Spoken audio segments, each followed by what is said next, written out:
I suppose, darlings, before we begin tonight's tale, we should provide ourselves with a little bit of illumination.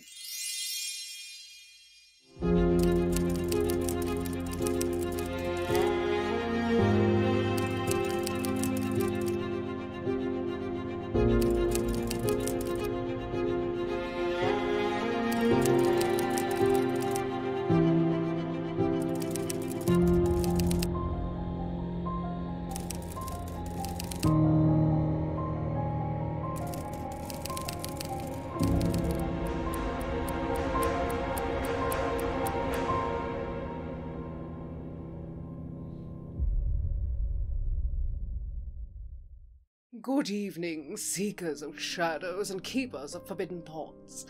I am the Lady Scarlet Nightshade, your chaperone through this haunted sanctuary where the whispers of the past intertwine with the desperate cries of the present.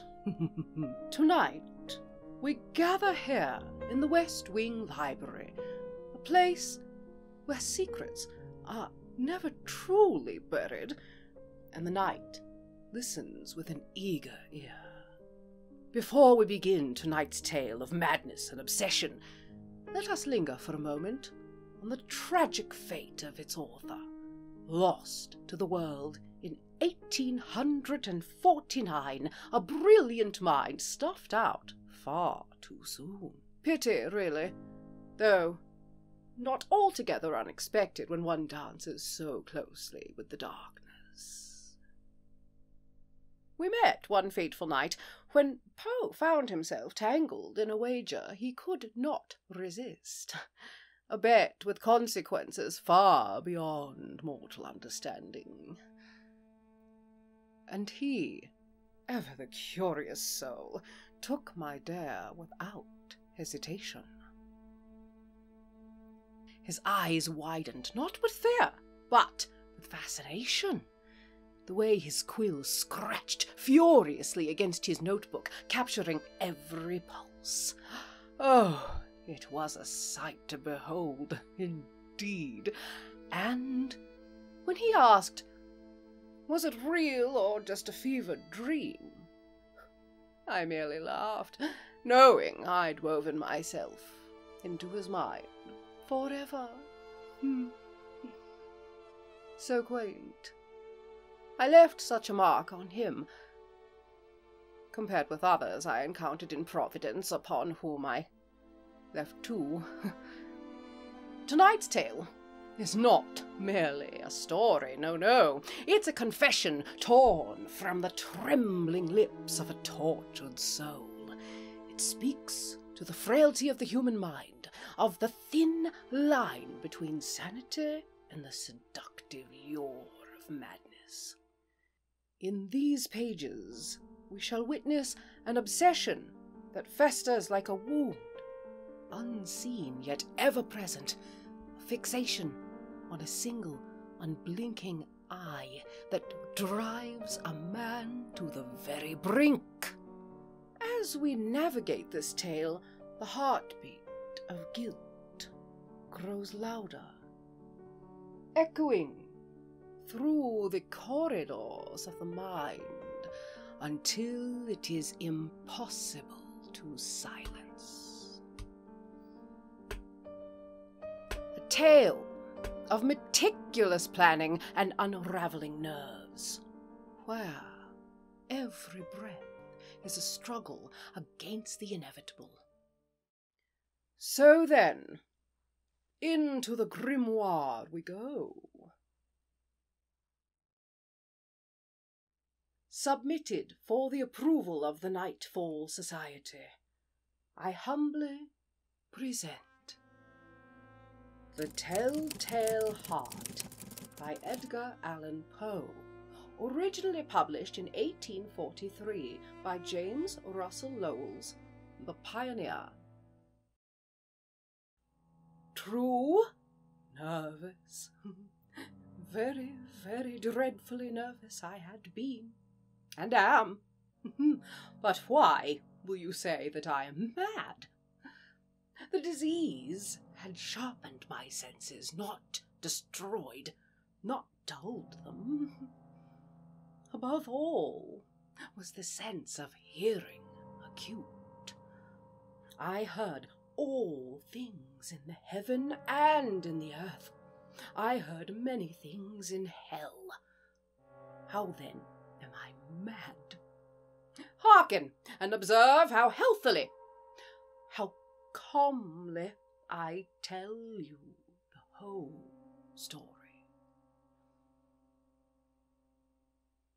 'Tis impossible to say how the first idea entered my brain, but once conceived, it haunted me day and night. Object there was none. Passion there was none.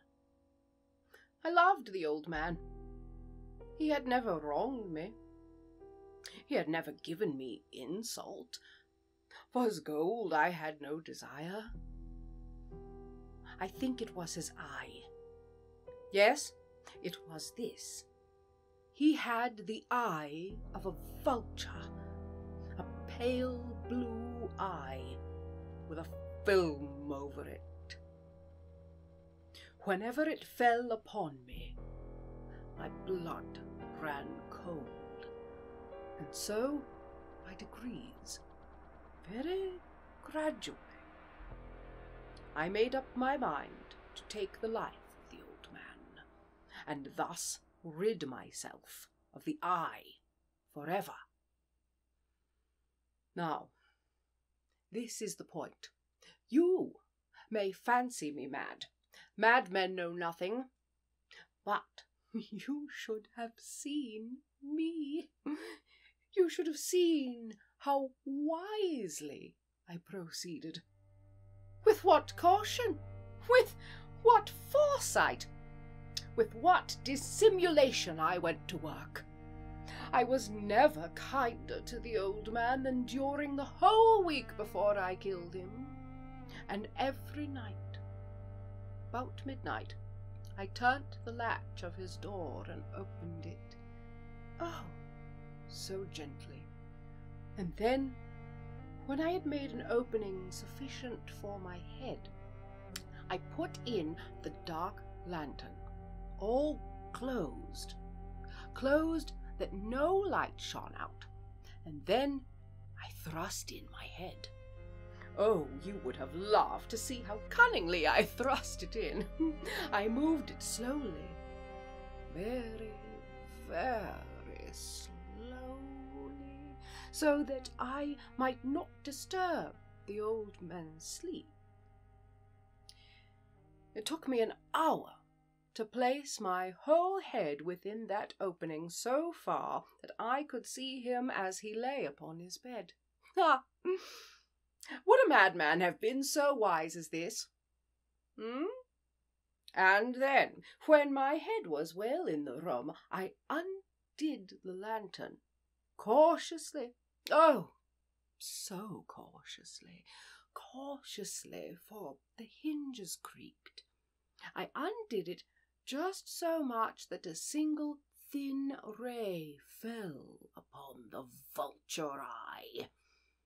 And this I did for 7 long nights. Every night just at midnight, but I found the eye always closed, and so it was impossible to do the work, for it was not the old man who vexed me, but his evil eye. And every morning, when the day broke, I went boldly into the chamber, and spoke courageously to him, calling him by name in a hearty tone, and inquiring how he had passed the night. So, you see, he would have been a very profound old man indeed to suspect that every night, just at 12, I looked upon him whilst he slept. Now, upon the 8th night, I was more than casually cautious in opening the door. A watch's minute hand moves more quickly than did mine. Never felt the extent of my own powers, of my sagacity. I could scarcely contain my feelings of triumph to think that there I was, opening the door little by little, and he not even to dream of my secret deeds or thoughts. I fairly chuckled at the idea. And perhaps he heard me, for he moved on the bed suddenly, as if startled. Now, you may think that I drew back, but no. His room was as black as pitch with the thick darkness, for the shutters were close fastened through fear of robbers.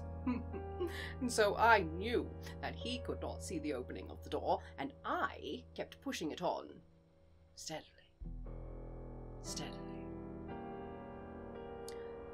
I had my head in, and was about to open the lantern, when my thumb slipped upon the tin fastening, and the old man sprang up in bed, crying out, "Who's there?" I kept quite still, and said nothing. For a whole hour I did not move a muscle, and in the meantime I did not hear him lie down. He was still sitting up in the bed listening, just as I have done, night after night, hearkening to the death watches in the wall. Presently I heard a slight groan, and I knew it was the groan of mortal terror. It was not a groan of pain or of grief. Oh, no, it was the low, stifled sound that arises from the bottom of a soul when overcharged with awe. I knew the sound well. Many a night, just at midnight, when all the world slept, it has welled up from my own bosom, deepening with its dreadful echo the terrors that distracted me. I say I knew it well.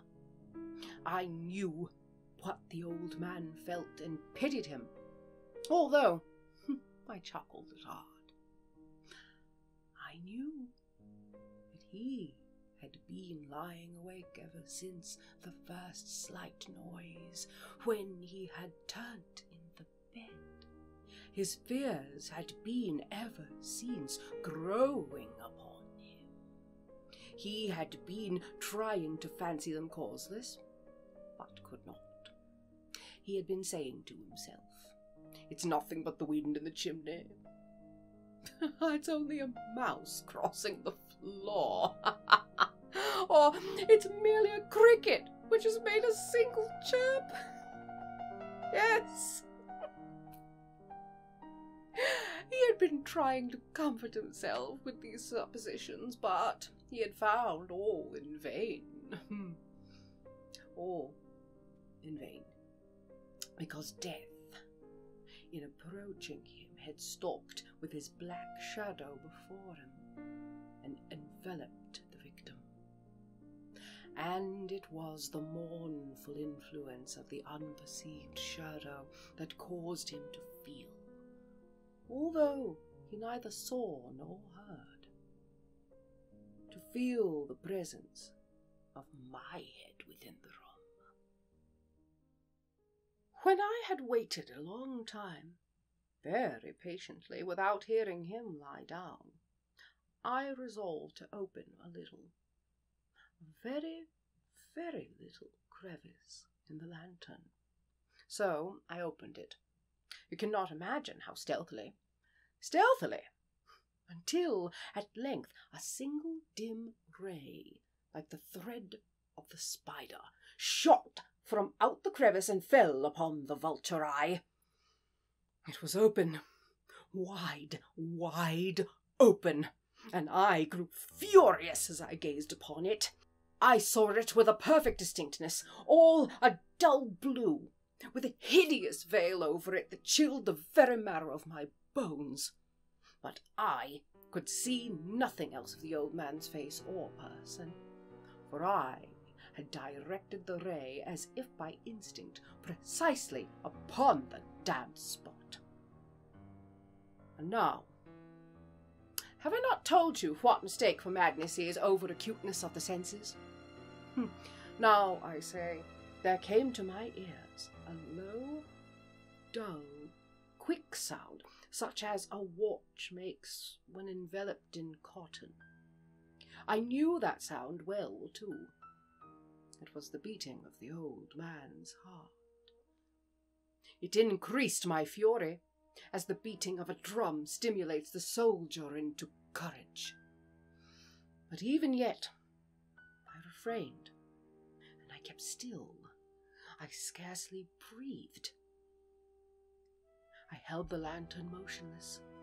I tried how steadily I could maintain the ray upon the eye. Meantime, the hellish tattoo of the heart increased. It grew quicker and quicker, and louder every instant. The old man's terror must have been extreme. It grew louder, I say, louder every moment. Do you mark me well? I told you that I am nervous, so I am.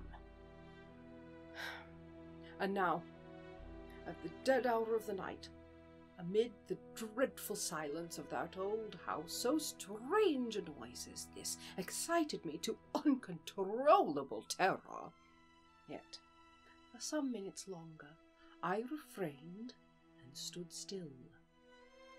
But the beating grew louder, louder. I thought the heart must burst. And now, a new anxiety seized me.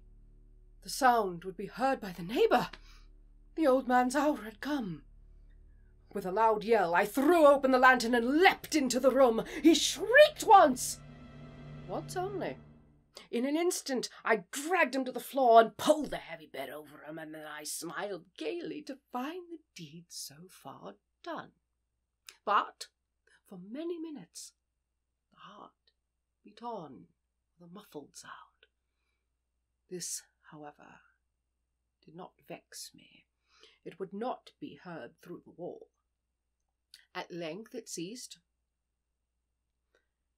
The old man was dead. I removed the bed and examined the corpse. Yes, he was stone dead. I placed my hand upon the heart and held it there many minutes. There was no pulsation. He was stone dead. His eye would trouble me no more. If you still think me mad, you will think so no longer when I describe the wise precautions I took for the concealment of the body. The night waned, and I worked hastily, but in silence. First of all, I dismembered the corpse. I cut off the head, the arms and legs. I brought chairs in and placed them about the room. I had my own. I then took up 3 planks from the flooring of the chamber and took up the body. I laid it in the hole, and I put the planks back in place and had the bed over them. Washed my hands and went to bed and slept like a baby. In the morning I had a knock at my door, and I heard the police. I said to them, "Come in." They came in, looked about the room. "The old man is dead," I said. I had nothing to fear. They looked at me with surprise and said, "What is the matter with you?" I told them nothing was the matter, and they left. In a little while, I heard them talking in the other room. I listened with rapture to the sound of their voices. The old man's heart was beating with the beating of my heart. I could feel it in my bones. Suddenly I heard the door open, and there was the old man. He was sitting up in bed with a look of horror on his face. He said, "I must go to the police." I jumped up and ran to the door, but it was locked. I could not open it. I could not escape. I heard a knock at the door. I heard the sound of footsteps, and the old man's heart beat louder and louder. I heard the voice of the old man saying, "I must go to the police," and I thought that I was dreaming. I thought that I was lost in darkness. I thought that I would die. But then I felt a hand on my shoulder. I turned to see the face of the old man. He was smiling. He said, "Do not be afraid. I am here to help you."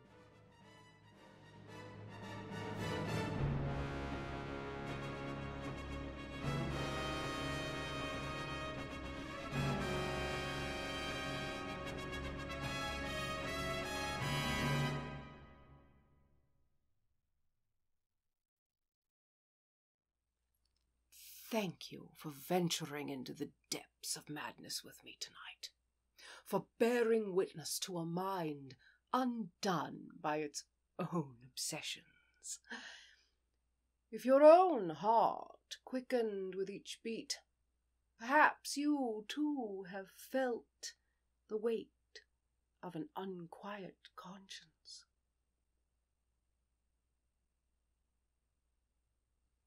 Remember to like, subscribe, and ring my bell, so you never miss another descent into the shadows of the West Wing Library of the Siren Grotto.